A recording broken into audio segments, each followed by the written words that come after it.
Hey, Matt Mathersum here with Math Madness. Thank you so much for joining us and being a part of the program. We certainly appreciate it. Well, today we're going to talk about the difference between APY and APR. Well, what are they and why do we care? Well, when we think about APY, and that stands for annual percent yield, this is the good stuff. This is the interest that's compounded to us, say, in a savings account. And as we probably already know, savings accounts are accumulated usually on a daily basis, and then that interest is distributed to you at the end of the month, right? So this is the good stuff. And as we know, if it's compounded daily, then even at a 5% interest rate at the end of the year, that's going to be a lot more than a 5% interest rate, isn't it? Due to the compounding effects of our interest, right? So the APY, the annual percent yield, is the good stuff.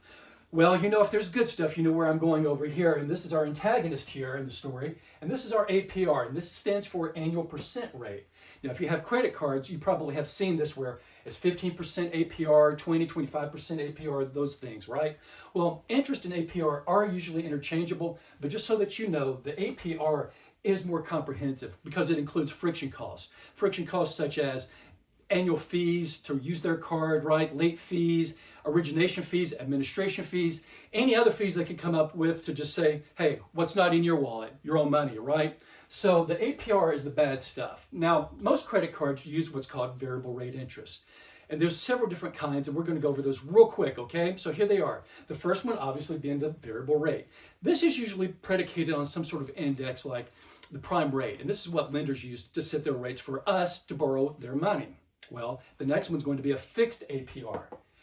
This is a little bit misleading because they can raise your interest rates. If you look at your credit card holder statement, they do specify that they can raise those rates. What are some reasons why they might raise them? If you're late on a payment or if you just forgot and missed a bill, right?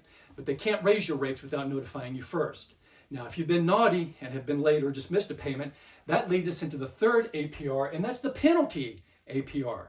Now, they can't issue an penalty APR without giving you a 45-day heads up notice on that.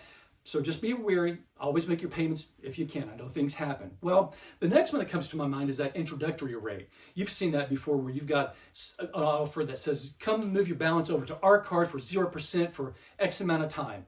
That X amount of time has to at least be for 6 months, unless, again, you miss a payment. Then all bets are off.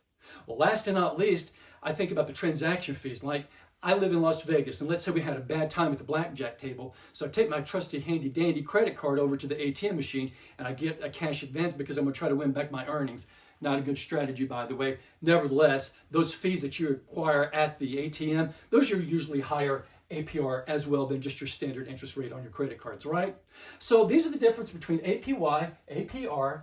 I hope this has helped you in some way. Thank you so much for being here. We'll see you next time here on Math Madness. I'm your host, Matt Mathersum.